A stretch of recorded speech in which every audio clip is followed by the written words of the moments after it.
Cubic equations. Welcome back to your own class. Cubic equations ये last lecture है आज का क्वाड्रेटिक इक्वेशन पर।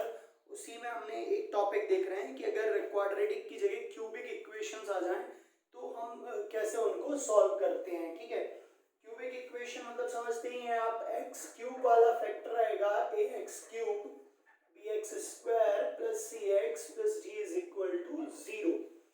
लेट कर लेते हैं। क्यूबिक इक्वेशन मतलब समझते ही हैं हिंदी मीडियम वाले, एक्स की 3 घात वाले समीकरण। तो इस तरीके का मान लीजिए कोई समीकरण, घन समीकरण भी बोलते हैं इसको, है ना। क्वाड्रेटिक इक्वेशंस को वर्ग समीकरण एंड क्यूबिक इक्वेशन को घन समीकरण। ठीक है, मान लेते हैं let alpha beta and gamma are roots of this quadratic equation. मान ले रहे हैं हम अल्फा बीटा गामा क्या है, इस समीकरण के मूल हैं। ठीक है, तो फॉर्मूला होता है alpha plus beta plus gamma बराबर माइनस का बी अपॉन ए।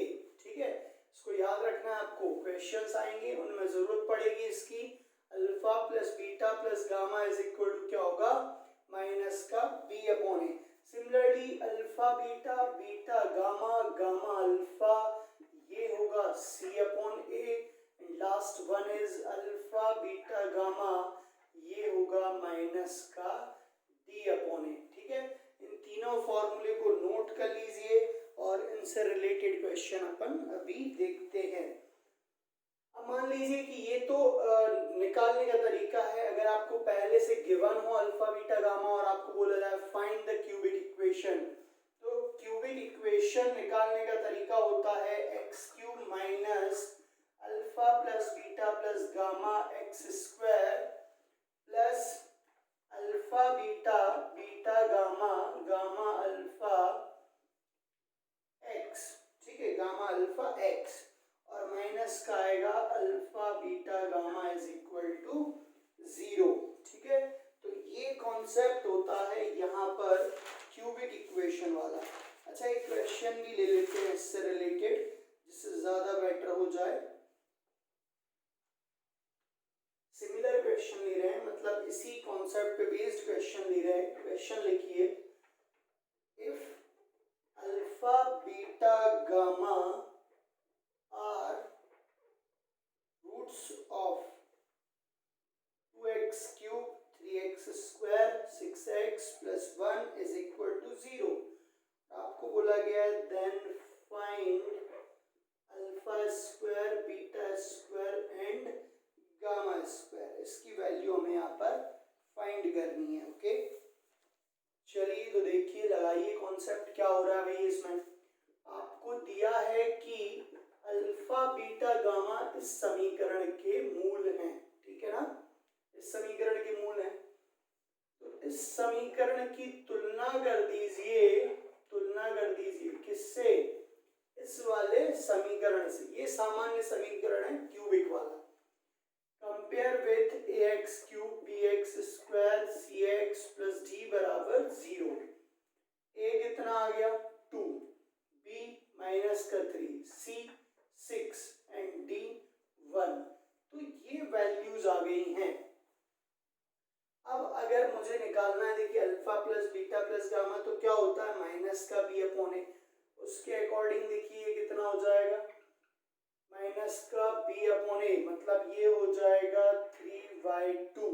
ठीक है, और सी अपॉन ए ये कितना हो जाएगा भाई, सी अपॉन ए अगर हमें निकालना हो तो ये होगा 6/2 मीन्स 2 3 6, तो ये आएगा अपना 3। अल्फा बीटा गामा कितना होगा, डी अपॉन ए माइनस का डी अपॉन ए मीन्स माइनस का 1/2।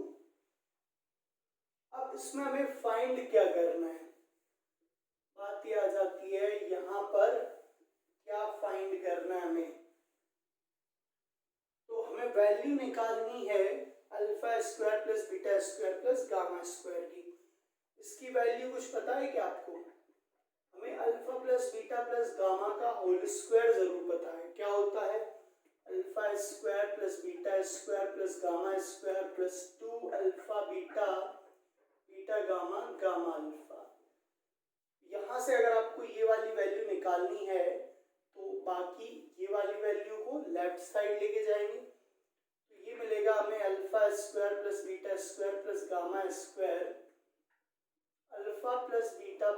गामा का whole square minus 2 alpha beta beta gamma gamma alpha. यहाँ पर वैल्यू रख रहे हैं alpha plus beta plus gamma कितना है 3/2, तो ये हो गया 3/2 का होल स्क्वायर माइनस 2 और ये कितना है 3, देखिए कितना हो जाएगा 9/4 माइनस 6। फाइनली ये कितना आएगा, एलसीएम लेंगे 4 चौके 24 माइनस का 24, 9 माइनस 24/4 कितना बच रहा है, यहाँ से माइनस करिए भाई, माइनस का 15 बच रहा है, तो ये आ गया माइनस का 15/4। ये आंसर हो गया आपका माइनस का 15/4।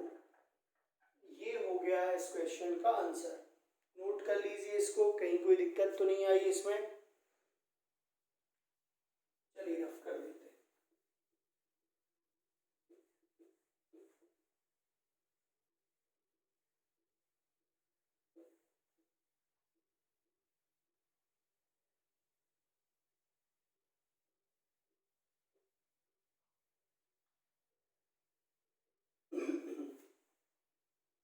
बड़े आराम से आप क्यूबिक क्वेश्चंस को सॉल्व कर सकते हैं जिनमें क्यूब रूट्स निकालना। अगेन क्वेश्चन इसी टाइप का ले रहे हैं हम, if alpha beta gamma are roots of x³ + x+1 is equal to 0, then आपको फाइंड करना alpha cube beta cube and gamma cube की वैल्यू। ऑप्शन ए है 0, ऑप्शन बी है -3, ऑप्शन सी है 3, ऑप्शन डी है -1। तो कर ही लेंगे वापस को सॉल्व।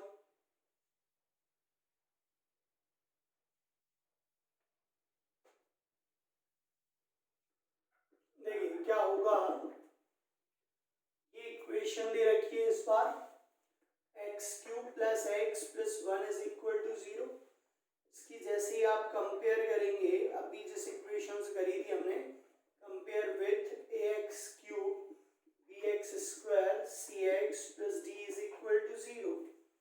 a मिल गया 1, b 0, c 1, d 1। ठीक है, इस इक्वेशन में क्या होता था भाई, alpha plus beta plus gamma आएगा माइनस का b/a, alpha beta beta gamma gamma alpha, यह आएगा c/a, अल्फा बीटा गामा क्या आता है माइनस का d/a। तो हमें क्या चाहिए, हमें चाहिए alpha cube plus beta cube plus gamma cube, मतलब अल्फा बीटा गामा का होल क्यूब। हमें तो बस ये चाहिए इस बार, है ना। तो यहाँ से अल्फा बीटा गामा कितना होगा माइनस का dy, d कितना है -1, a कितना है 1। मीन्स आप बोल सकते हैं कि अल्फा बीटा गामा कितना आ गया -1। तो -1 का cube is also -1। Which option is correct, option number यहाँ पर डी सही है। तो आंसर आ गया आपका डी वाला ऑप्शन, सही है। ठीक है, चलिए पढ़िए, ऐसे करना था आपको ये क्वेश्चन।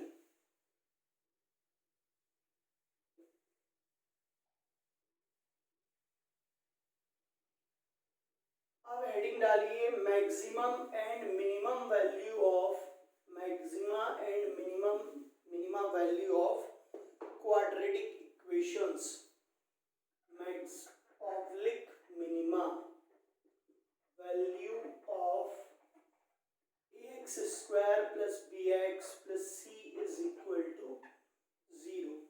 ठीक है, इसकी मैक्सिमम और मिनिमम वैल्यू निकाल रहे हैं हम, या फिर आप बोल सकते हो रेंज, रेंज है ना, range of ax² + bx + c is equal to 0। Hindi medium वाले क्या बोलेंगे, मैक्सिमम ऑब्लिक मिनिमम को उच्चिष्ट एवं निम्निष्ट मान। ठीक है, ax² + bx + c का उच्चिष्ट एवं निम्निष्ट मान, और रेंज मतलब होता है परिसर। ठीक है, परिसर, इसका परिसर निकालने को बोला जा रहा है। रेंज का मतलब यही होता है कि आप उच्चिष्ट और निम्निष्ट मान निकाल रहे हैं। ठीक है, इस तरीके से है ना मैक्सिमम और मिनिमम वैल्यू। तो देखिए यहाँ पर कॉन्सेप्ट होता है कि पहली चीज हमें ए देखना रहता है। ए क्या है? अगर ए ग्रेटर देन 0 है तो रेंज होती है इसकी -d/4a से इनफाइनाइट। ठीक है, मीन्स आप बोल सकते हैं मिनिमम वैल्यू होती है -d/4a। ठीक है, मैक्स क्या होती है? इनफाइनाइट। इनफाइनाइट कुछ होता नहीं है ना, इसलिए आप बोल भी सकते हैं कि there is no maximum value. यहाँ मिनिमम वैल्यू मिलती है हमें। मिनिमम मतलब क्या है? निम्नतम मान, फलन का सबसे कम मान। ठीक है, निम्नतम मान माइनस का d/4a। यहाँ d क्या है? d है डिस्क्रिमिनेंट, b² - 4ac। ये d की वैल्यू है। अब अगर a लेस देन 0 रहे, a लेस देन 0, तो पता है रेंज क्या होगी इस केस में? रेंज होगी -इनफाइनाइट से -d/4a। ठीक है, तो इस केस में ये मैक्सिमम वैल्यू होगी, मतलब वैल्यू वही रहेगी पर मिनिमम और मैक्सिमम में चेंज हो जाएगा। ये इस बार मैक्स वैल्यू हो जाएगी। और यहाँ d तो आपको बताइए d क्या है? b² - 4ac। इस पर भी क्वेश्चन पूछे जाते हैं, हम देख लेते हैं कैसे क्वेश्चंस पूछे गए यहाँ पर इस टाइप में based.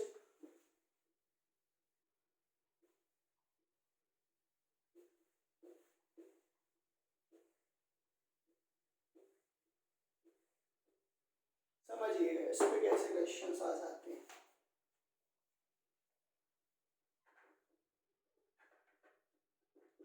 If x is a real number, question लिखना है, if x is a real number then the value of x² - 6x + 13 is equal to 0 is 0 क्यों लिखे? बस इतना ही। is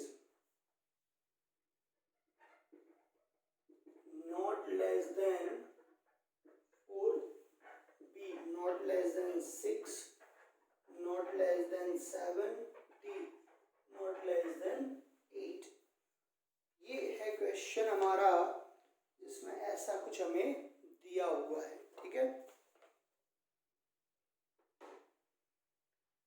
इसमें आपको क्या गिवन है? आपको बताना है कि ये जो फंक्शन है इसकी वैल्यू इससे तो कम होगी नहीं, इससे कम नहीं होगी का क्या मतलब होता है कि ये मिनिमम वैल्यू है। मिनिमम वैल्यू अगर 4 होगी तो इस फंक्शन की जो वैल्यू है वो 4 से कम नहीं होगी। अगर मिनिमम वैल्यू 6 है तो 6 से कम कैसे हो सकती है? नहीं हो सकती। हिंदी मीडियम वाले समझ लें क्या दे रखा है, यदि x एक वास्तविक संख्या हो तो इस वर्ग समीकरण का मान होगा 4 से कम नहीं होगा, 6 से कम नहीं होगा, 7 से कम नहीं होगा, 8 से कम नहीं होगा, है ना। ये हिंदी मीडियम वालों के लिए बताया था।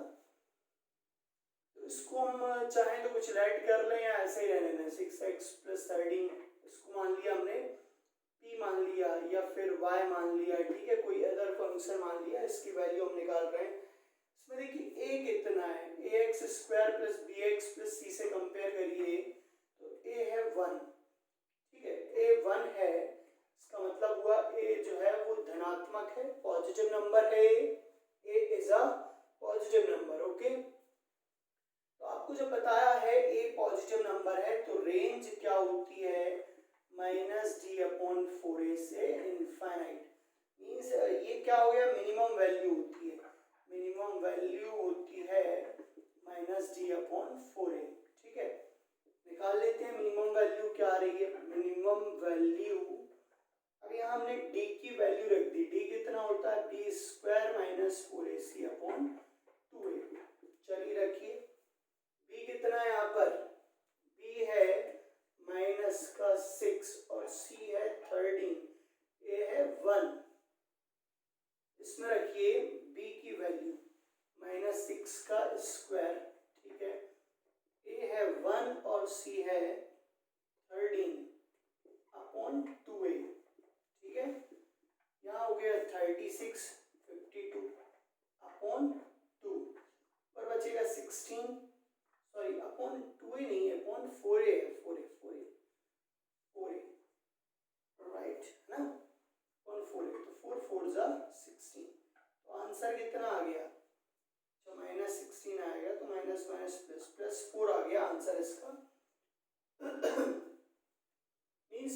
वैल्यू कितनी है, मिनिमम वैल्यू यहाँ पर है 4, उससे कम तो होगी नहीं है ना, तो हमारा आंसर क्या आ गया है, not less than 4। This is your answer here. तो ये यहाँ पर आंसर हो गया है अपना, ठीक है।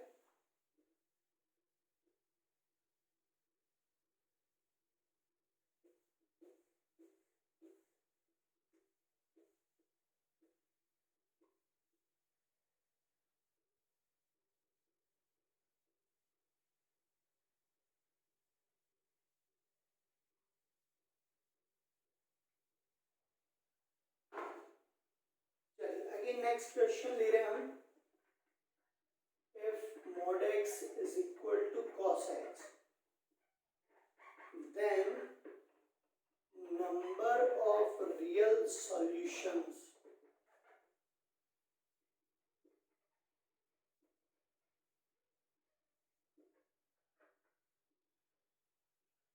क्वेश्चन से क्या समझ आ रहा है यहाँ पर, इसमें आपको बोला गया है, इसमें आपको यहाँ पर बोला गया है कि mod x जो है वो cos x के बराबर है, और आपको बताना है कि वास्तविक हलों की संख्या कितनी होगी।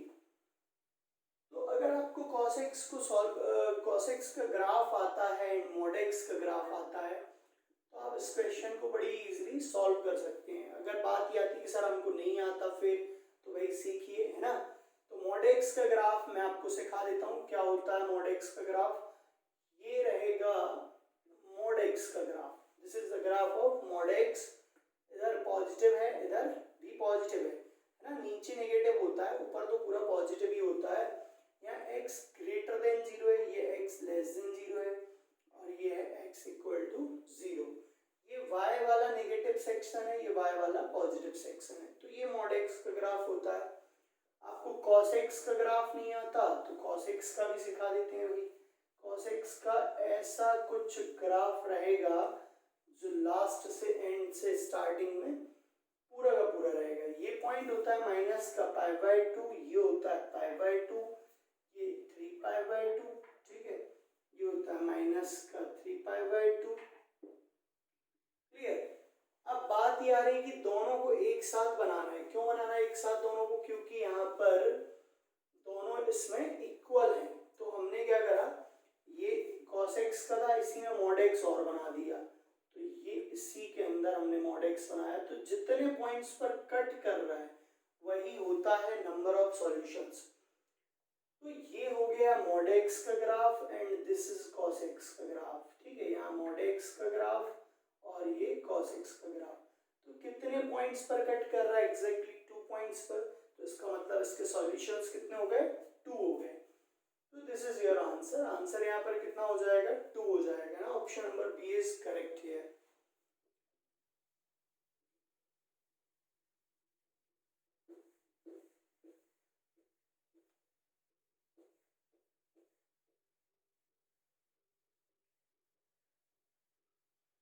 चलिए एक और मजेदार क्वेश्चन ले रहे हैं अपन इसमें। यहाँ पर भी हमें मैक्सिमम मिनिमम वैल्यू बताना है। फंक्शन ऐसा दे रखा है, क्वाड्रेटिक इक्वेशन पे बेस्ड है, ठीक है, क्वाड्रेटिक इक्वेशन पे बेस्ड है। बस रियल रूट्स के अंदर आपको यहाँ पर बताना है कि इसमें मैक्सिमम और मिनिमम वैल्यू क्या होगी। इस पूरे फंक्शन की, पूरे f(x) की मिनिमम एंड मैक्सिमम वैल्यू में बतानी है। चलिए करते हैं सॉल्व। हमें जो यहाँ पर समझ में आ रहा है वो ये है कि हम इधर मल्टीप्लाई कर सकते हैं। एक बार आप लोग ट्राई करिए क्या कर सकते हैं आप लोग।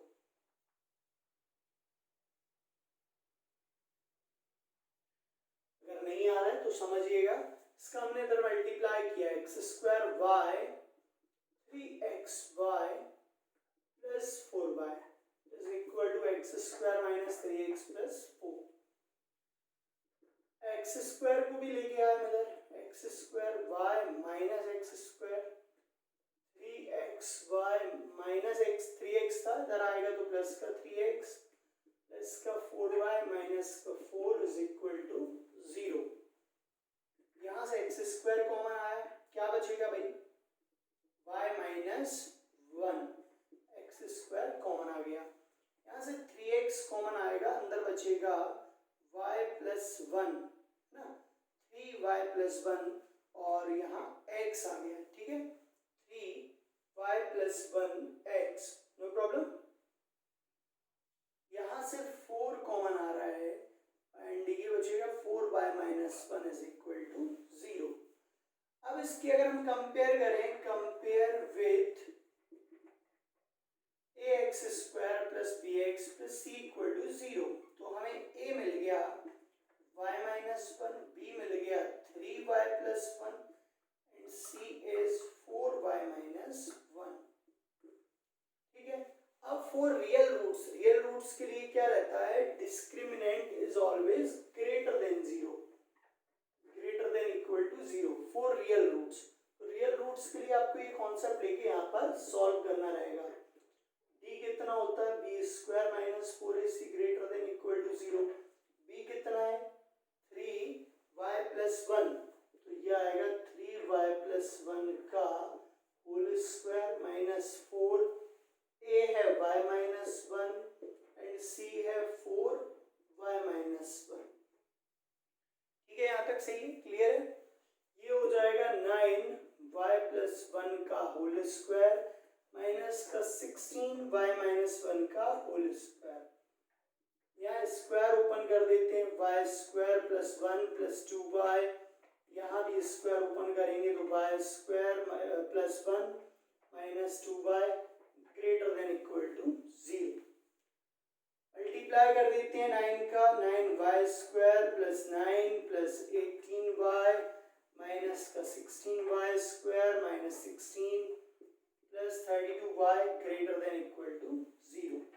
ये 9y स्क्वायर माइनस का 16y स्क्वायर माइनस का 7y स्क्वायर बचेगा, 18y और 32y ये हो गया 50y प्लस का 9 माइनस का 16 माइनस का 7 ग्रेटर देन इक्वल टू 0। यहाँ तक नोट कर लीजिए, यहाँ तक आई होप सभी को क्लियर होगा, कहीं कोई दिक्कत नहीं आ रही है। चलिए अब हमने क्या किया, इसमें माइनस का मल्टीप्लाई कर लेते हैं जिससे y की जो बड़ी पावर है वो निगेटिव ना रहे। माइनस से हमने मल्टीप्लाई किया तो ये आएगा माइनस का 50y प्लस का 7। इनइक्वालिटीज का साइन चेंज हो जाता है, as you know very well कि आप माइनस का मल्टीप्लाई करेंगे इनइक्वालिटीज का साइन चेंज हो जाएगा। यहाँ हमने फैक्टराइज किया, 7y कॉमन आ रहा है, ये बचेगा y minus 7 minus 1 common, y minus 7 less than equal to 0। यहाँ से y minus 7 is a factor and 7 minus 1 is also a factor. इनको रियल नंबर लाइन पर रिप्रेजेंट करेंगे, यहाँ से आएगा y 1/7 और यहाँ से 7, तो 1/7 एंड 7 प्लस माइनस प्लस, आपको लेस देन 0 चाहिए मतलब माइनस चाहिए, तो ये वाला जो है इंटरवल आपका करेक्ट आंसर होगा। तो this is your answer here. अब इसमें अगर आप बोल रहे हैं कि सर मिनिमम वैल्यू क्या है यहाँ और मैक्सिमम वैल्यू क्या है, तो आई होप आप इंटरवल को देख के समझ गए होंगे। नहीं समझे तो y मिनिमम मतलब 1/7 और y मैक्सिमम मतलब 7, तो these are the minimum and maximum value of the given function, ठीक है। तो ये थी यहाँ पर minimum and maximum value. Question बहुत ही अच्छा था, इंटरेस्टिंग था। इस टाइप का कोई दूसरा क्वेश्चन आता है तो आपको ऐसे ही सॉल्व करना है, जिसमें अगर मिनिमम मैक्सिमम वैल्यू पूछी जाए तो बिल्कुल ऐसे ही आपको सॉल्व करना है इसको। और क्वेश्चन देखते हैं, आप लोग भी क्वेश्चन प्रैक्टिस करिए इसमें। अब आते हैं हम कॉमन रूट्स वाली बात पर और ग्राफ वाली बात पर। तो ग्राफ समझ लीजिए पहले, फिर कॉमन रूट्स वाली बात देख लेंगे।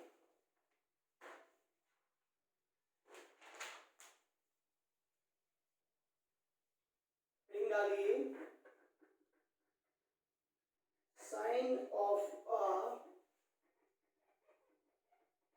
Quadratic expression for real value of the variable x square plus b x plus c equal to 0।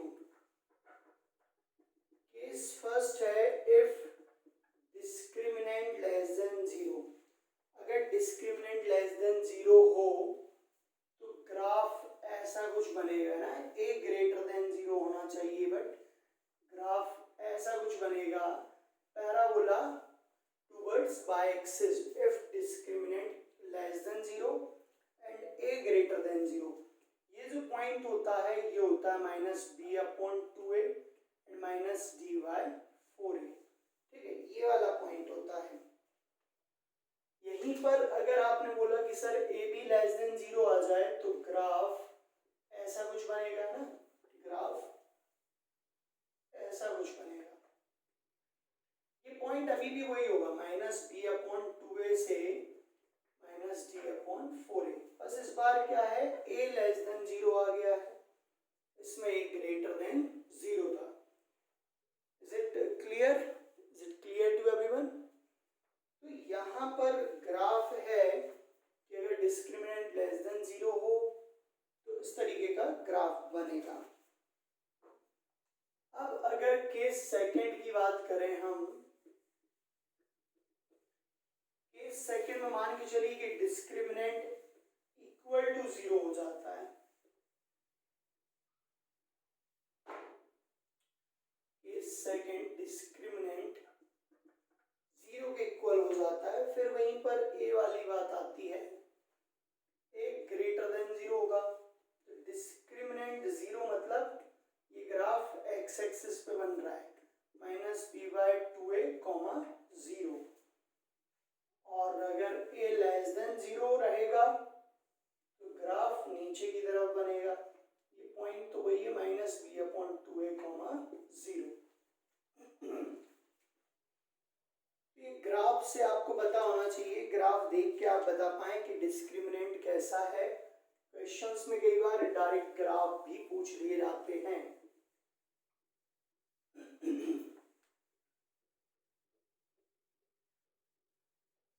तो आपको पता होना चाहिए, ग्राफ से आप डायरेक्ट ये देख के बता पाए। केस थर्ड है डिस्क्रिमिनेंट ग्रेटर देन 0, है ना। तो यहाँ पर भी वही 2 केसेस हैं।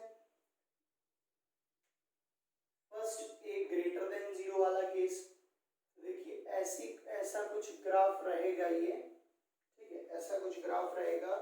यहाँ पर ये वाला जो पॉइंट है minus b by 2a minus d upon 4a, a less than 0 वाला केस में ऐसा कुछ ग्राफ रहेगा, माइनस बी बाय 2a से माइनस डी अपॉन 4a। यहाँ ए लेस देन 0 है, इसमें ए ग्रेटर देन 0 है। तो ये थे ग्राफ जो आपको याद रखने हैं।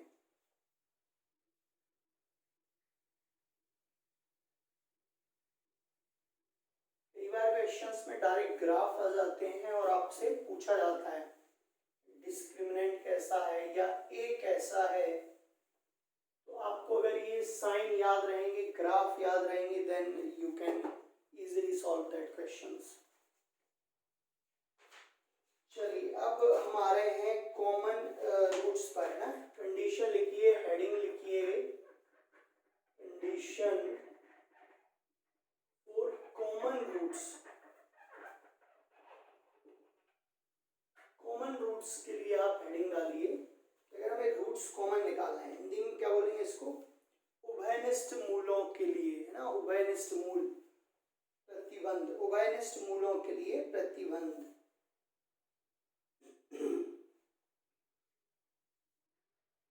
उभयनिष्ठ मूलों के लिए प्रतिबंध। बात यह आती है कि एक मूल कॉमन है कि 2 मूल कॉमन है। तो इसमें पहली कंडीशन हम जब पढ़ रहे हैं वो only one root is common के लिए, only one root is common. जब केवल एक ही मूल उभयनिष्ठ हो उस केस के लिए हम बात कर रहे हैं। a1x² b1x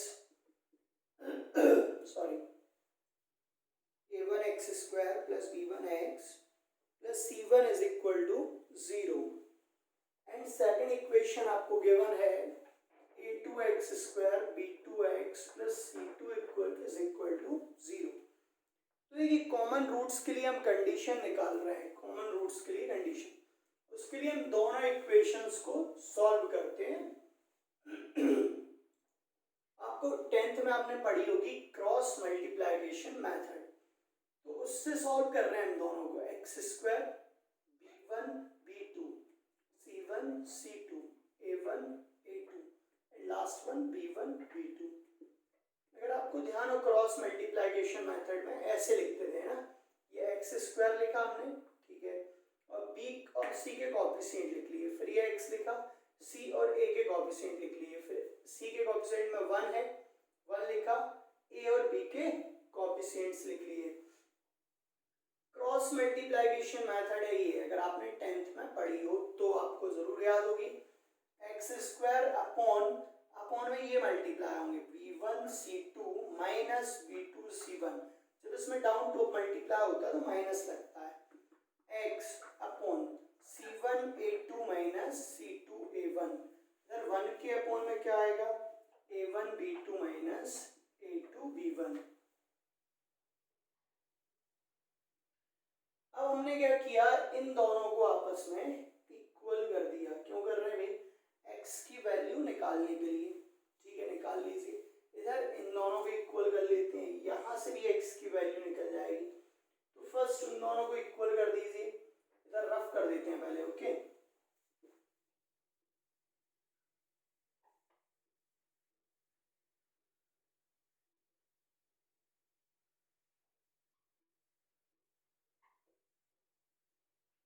इन दोनों को इक्वल किया, x square upon b1 c2 minus b2 c1 x upon c1 a2 minus c2 a1, और इन दोनों को भी इक्वल किया, x upon c1 a2 minus c2 a1, 1 upon a1 b2 minus a2 b1, ठीक है। सॉरी, x से x हो गया कैंसिल, ये टर्म जाएगी इधर ऊपर, तो x आएगा यहाँ से b1 c2 minus b2 c1 upon c1 a2 minus c2 a1, this is the value of x from here. यहाँ से क्या आएगी x की value c1 a2 minus c2 a1 upon a1 b2 minus a2 b1। अब दोनों तो x ही है, तो आप या फिर बोल सकते हो रूट्स आर इक्वल, तो दोनों x यहाँ से इक्वल करेंगे हम, क्या आएगा b1 c2 minus b2 c1 upon c1, right, इसको पहले लिख दे रहे हैं हम, c1 a2 minus c2 a1 upon a1 b2 minus a2 b1, और ये वैल्यू भी लिख दे रहे हैं b2 c1 upon c1 a2 minus c2 a1, ये टर्म इधर लेके आ गए, c1 a2 minus c2 a1 का whole square is equal to, ये टर्म इधर जाएगी, a1 b2 minus a2 b1 and b1 c2 minus b2 c1। तो this is the condition और रूल है ना, फोर रूट्स आर कॉमन, ठीक है, for two different quadratic equation जिनका एक रूट कॉमन है, उसके लिए ये हमें कंडीशन मिल गई है।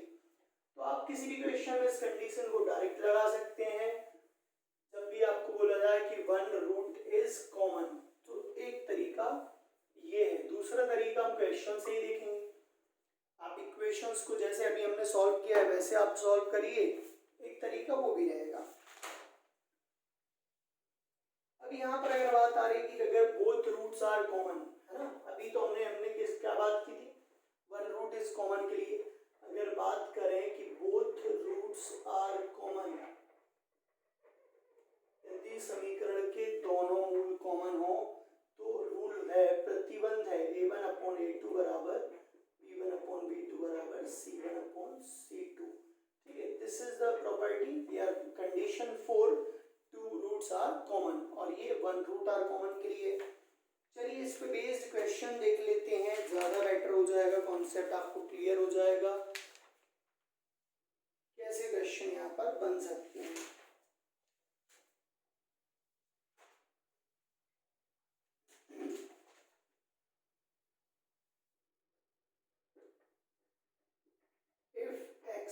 square minus hx minus 21 is equal to 0. X square minus 3hx plus 35 is equal to 0. आपको बोला है कि वन रूट इज कॉमन है ना, देन h पूछा है, h one root is common, then h पूछा है, a1 b2 c3 d4. Hindi medium वाले समझ ही गए होंगे क्या है. यहाँ पर बोला है कि दो क्वाड्रेटिक इक्वेशन है, उनका एक मूल कॉमन है. आपको बताना है कि h का मान क्या है. तो यहाँ पर मेथड आपको समझ आ रही होगी. मेथड क्या फॉलो करनी है हमें, या तो ये वाला जो कंडीशन है इससे सॉल्व करना स्टार्ट कर दीजिए, आ जाएगी h की वैल्यू. दूसरी मेथड जो मैं आपको बता रहा हूँ वो समझिए आप. सेकंड मेथड ये है कि आप क्यों ना इन दोनों इक्वेशंस को डायरेक्ट सॉल्व करना चालू कर दीजिए. hx minus 21 is equal to 0, x square minus 3hx plus 35 is equal to 0. कैसे सॉल्व करें, कोई सी method like cross multiplication, substitution और जो भी आपको समझ आए. हमने तो क्या किया, दोनों को सब्ट्रैक्ट कर लिया. ठीक है, ये कैंसिल हो गए, यहाँ बचेगा प्लस का 2hx और यहाँ कितना आ गया भाई, यहाँ आ जाएगा माइनस का ये हो गया 6 और ये भी कितना हो गया 5, 56 is equal to 0. 2hx is equal to 56. hx आ गया 28 है ना, hx की वैल्यू आ गई 28. ये जो hx आया ये हम दोनों में से किसी भी इक्वेशन में रख दे रहे हैं. x square minus hx minus 21 is equal to 0. यहाँ 28 रखेंगे तो कितना होगा, ये 49 ना. x आ गया यहाँ से 7. ये x7 इसमें रखिए जरा, क्या आएगा, hx is equal to 28 upon 7. तो h की वैल्यू मिल गई हमें 4. मीन्स देखिए हमने x की वैल्यू निकाली, वो दूसरी इक्वेशन रख दी, कॉमन है ना, या फिर hx में रख दी, तो यहाँ से h की वैल्यू मिल गई हमें 4. This is the answer. एक मेथड ये भी है और एक जो कंडीशन आपको बताई गई है उससे भी हम इसको सॉल्व कर सकते हैं. तो बोथ केस में आपका आंसर सही आएगा. चलिए एक क्वेश्चन और देख लेते हैं, और मैं चाह रहा हूँ ये क्वेश्चन वैसे तो आपको होमवर्क दे दिया जाए जिससे पता चले कि आप लोग ये क्वेश्चन कर पा रहे हैं कि नहीं. तो होमवर्क लिखिए ना, homework.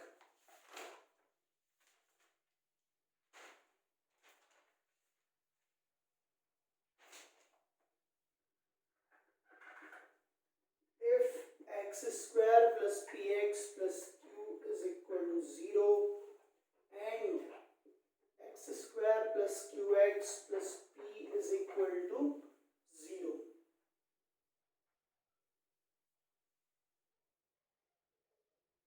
Have one root is common. One root is common. Then आपको बताना है p प्लस क्यू प्लस 1 का मान. ठीक है, ऑप्शंस दे रखे हैं 0, 1, 2, d इज -1. हिंदी मीडियम वाले लिख लें इसको, दो समीकरण यदि, लिख दे रहे हैं इसको, यदि x square plus P x plus Q बराबर 0 एवं x square plus Q x plus P बराबर 0 का एक मूल उभयनिष्ठ हो. ठीक है, तब क्या करना है, तब p प्लस क्यू प्लस 1 का मान आपको बताना है. तो ये क्वेश्चन आप लोगों के लिए होमवर्क है, आप लोग ट्राई करिए और सेंड करिए, बताइए क्या आंसर आ रहा है. नोट जरूर कर लें इसको.